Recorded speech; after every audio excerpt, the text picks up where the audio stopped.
أسمو وأجتاز السماء جلالا RK مشاعرہ media.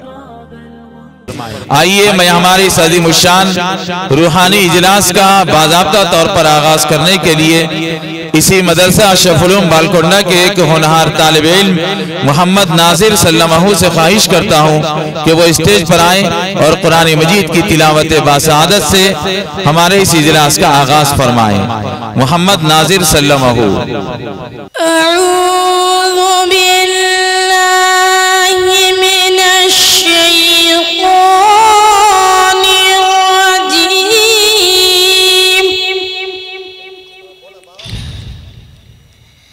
بسم اللہ الرحمن الرحیم،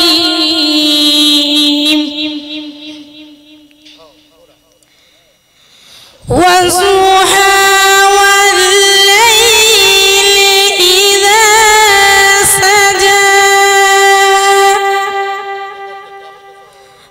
مَا وَدَّعَكَ رَبُّكَ وَمَا قَلَى، وَلَلْآخِرَةُ خَيْرٌ لَكَ مِنَ الْأُولَى، وَلَسَوْفَ يُعْطِيكَ رَبُّكَ فَتَرْضَى، أَلَمْ يَجِدْكَ يَتِيمًا فَآوَى، وَوَجَدَكَ ضَالًّا فَهَدَى، وَوَجَدَكَ عَائِلًا فَأَغْنَى، فَأَمَّا الْيَتِيمَ فَلَا تَقْهَرْ، وَأَمَّا السَّائِلَ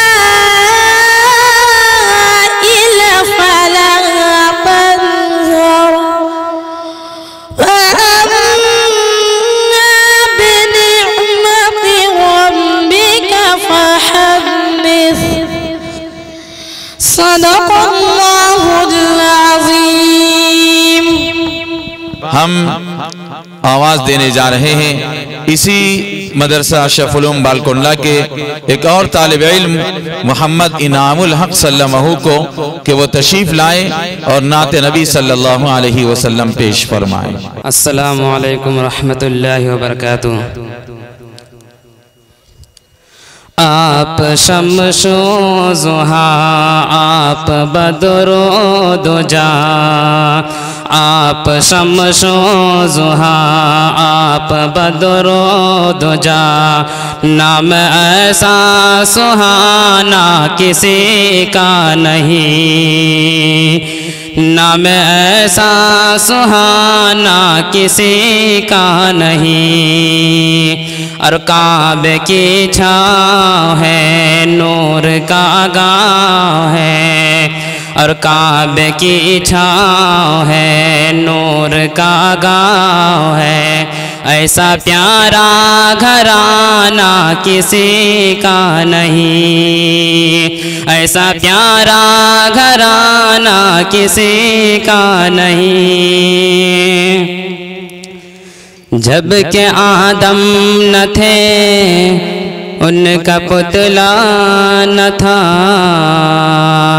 جب کہ آدم نہ تھے ان کا پتلا نہ تھا، اور فرشتوں نے بھی ایسا سوچا نہ تھا، اور فرشتوں نے بھی ایسا سوچا نہ تھا۔ راج حسن نبی پردہ پردہ پڑا، یعنی اللہ نے کچھ بتایا نہ تھا، عرش پر آپ کا نور تھا جلوگر، عرش پر آپ کا نور تھا جلوگر، ایسا پیارا گھرانہ کسی کا نہیں، نام اتنا پرانا کسی کا نہیں۔ ذکر عیسیٰ بھی ہے، ذکر موسیٰ بھی ہے، ذکر عیسیٰ بھی ہے، ذکر موسیٰ بھی ہے، نوح بھی آئی ہے، شیت بھی آئے ہیں، نوح بھی آئے ہیں، شیت بھی آئے ہیں، اور نبیوں کے بھی تذکرے ہیں یہاں، پرچم نور ان کے بھی لہرائے ہیں، دیکھیے مرتبہ مجتبی کے سوا، دیکھیے مرتبہ مجتبی کے سوا، عرش پر آنا جانا کسی کا نہیں، عرش پر آنا جانا کسی کا نہیں، صرف اللہ اللہ عطا جس جگہ، مصطفیٰ اس جگہ پر بلائے گئے، مصطفیٰ اس جگہ پر بلائے گئے، رات کو پر ستارے بچھائے گئے، فام عرش بری کے سجائے گئے، رب کی فہرست میں، رب کی فہرست میں نام ایسے کہ لو لمکہ میں ٹھکانہ کسی کا نہیں، لمکہ میں ٹھکانہ کسی کا نہیں، ریت کی آگ میں تن جلایا گیا، ریت کی آگ میں تن جلایا گیا، پھر بھی چھوٹا نہیں دامن مصطفیٰ، پھر بھی چھوٹا نہیں دامن مصطفیٰ، آپ شمس و ضحیٰ، آپ بدر و دجا، نام ایسا پرانا کسی کا نہیں۔ تقریر پیش کرنے کے لیے دعوت دینے جا رہا ہوں جو اسی مدرسے کے ایک ہونہار طالب علم ہیں، الحمدللہ سال حال ہی انہوں نے یہاں پر تکمیل حفظ کیا، اور آج ان کی دستار بندی بھی ہونے والی ہے، جن سے میری مراد حافظ محمد سمیر سلمہ ہیں، وہ اسٹیج پر آئیں اور اپنی تقریر پیش کریں۔ السلام علیکم ورحمۃ اللہ وبرکاتہ۔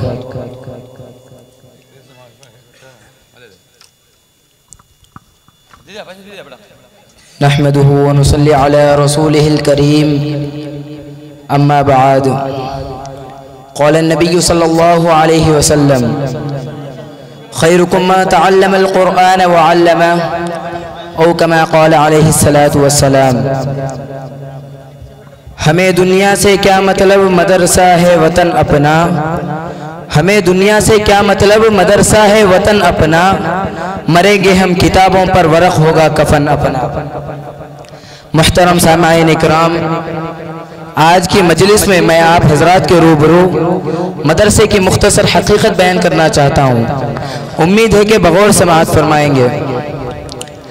مدرسہ ایک بہت بڑی نعمت ہے، آج کے دور میں مدرسہ بہت ہی قیمتی چیز ہے، اللہ نے آج یہ نعمت عطا کی ہے ہمیں اس سے فائدہ اٹھانا چاہیے۔ علم دین کا اتنا سیکھنا فرض ہے جس سے نماز روزہ وغیرہ درست ہو سکے۔ علم دین کی تعلیم اس مدرسے میں ہوتی ہے۔ یہ مدرسہ ماں کی گود کی طرح ہے، جس طرح بچہ ماں کی گود میں پرورش پاتا ہے اسی طرح انسان بھی یہاں پرورش پاتا ہے، اور یہ مدرسہ انسان کو انسان بناتا ہے۔ یہ مدرسہ چند افراد مل کر بناتے ہیں اور مدرسہ کئی افراد کو بناتا ہے۔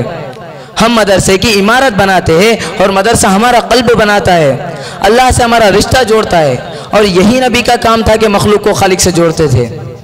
یہ مدرسے بھی ہمیں اللہ سے جوڑتے ہیں، لہٰذا ان مدرسوں کو نہ کوئی طاقت ہلا سکتی ہے نہ ہی کوئی ان کو توڑ سکتا ہے۔ محترم بزرگوں، یہی وجہ ہے کہ آج مدارس کا جال ہر اطراف و اکناف میں پھیلا ہوا ہے، جبکہ حکومت دن رات ان اداروں کو مٹانے اور ختم کرنے کی کوشش کر رہی ہے، لیکن ان اداروں کا نظام ایسے ذات عالی کے قبضے میں ہے جس کو نہ کوئی بگاڑ سکا ہے نہ بگاڑ سکے گا انشاءاللہ تعالی۔ اب اس کے متعلقین کے بارے میں سرور دو عالم صلی اللہ علیہ وسلم کی زبان سے سنیے۔